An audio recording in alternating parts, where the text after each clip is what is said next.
Magandang buhay mga kaagri. Munting lupain ating pagyamanin sa ATI RTC1 tunghayan natin ay atin na lang pong lingapin.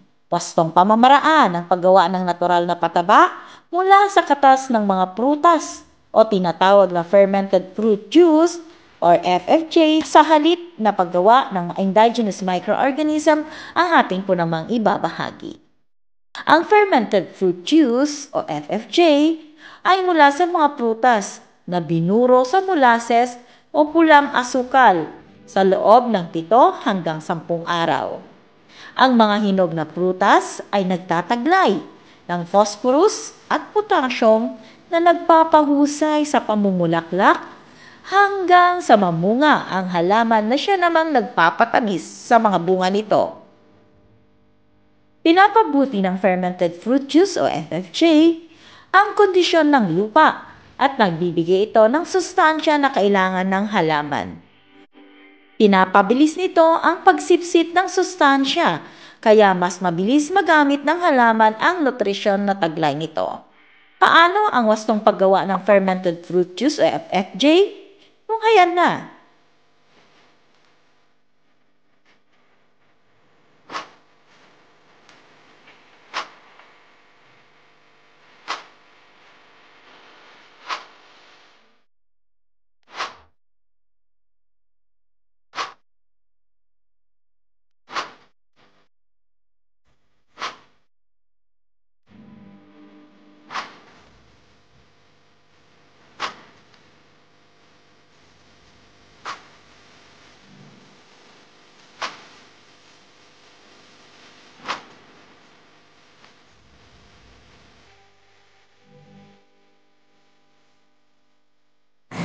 Magandang buhay mga ka-agri! Samahan po ninyo ako sa paggawa ng fermented fruit juice or FFJ.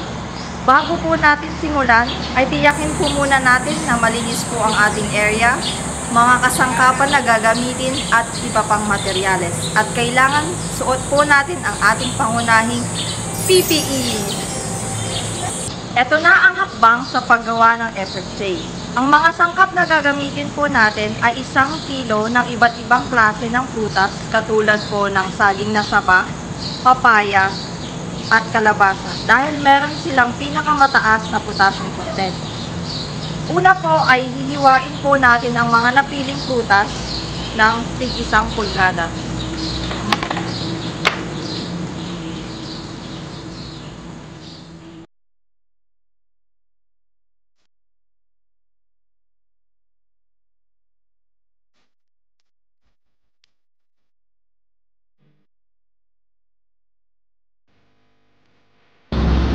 Pagkatapos po natin hiwain, ang ating mga sangkap ay ilagay na po natin sa malinis na lalagyan.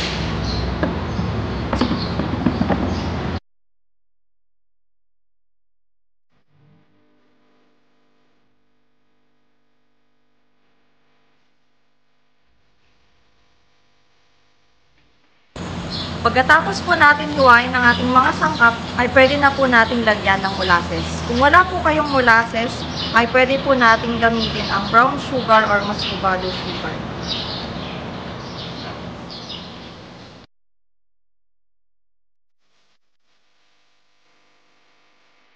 Gumamit po tayo ng stick or ladle para panghalo po sa ating mga sangkap.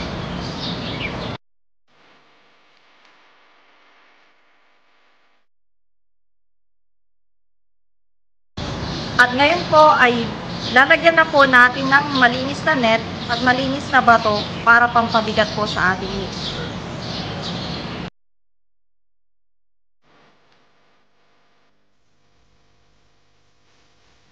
Gumamit po tayo ng malinis na basahan at punasan po natin ang bawat gilid ng ating lalagyan para makaiwas sa kontaminasyon.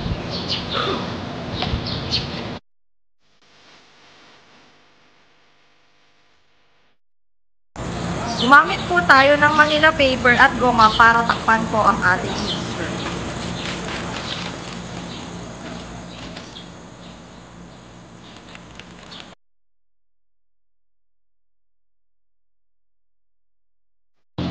Lagyan po natin ng label gamit po ang ating marker, at tape para alam po natin kung anong uri ng concoction ang ginawa po natin, petsa kung kailan po natin ginawa at petsa kung kailan po natin aanin.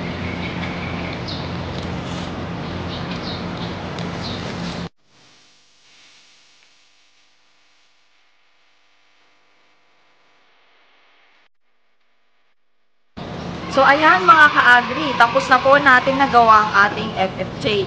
Ngayon po ay ilagay na po natin sa malilim, tuyo at malamig na lugar sa loob po ng 7 o hanggang 10 araw. O di ba madali lang? Halina't gayahin nyo rin sa inyong mga tahanan. Maraming salamat po.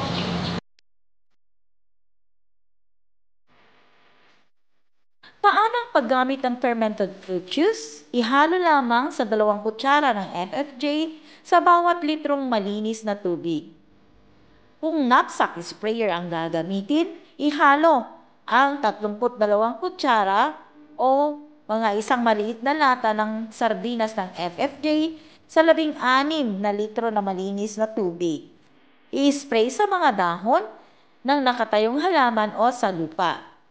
Mag-spray mula alas 4 hanggang alas 6 ng umaga o bandang alas 5 ng hapon hanggang takip silim kung kailan aktibo ang mga namumuhay na microorganisms na nabubuhay sa FFJ. Hayan na nga at ating natunghayan ang paggawa at kung paano gamitin ang fermented fruit juice. Hanggang sa susunod pong Miyerkules, munting lupain ating pagyamanin sa ATI-RTC1 tunghayan natin. Wastong pamamaraan ng paggawa ng Oriental Herbal Nutrient o OHN ay siya naman nating ibabahagi. Ito lamang po sa ATI Ilocos Region.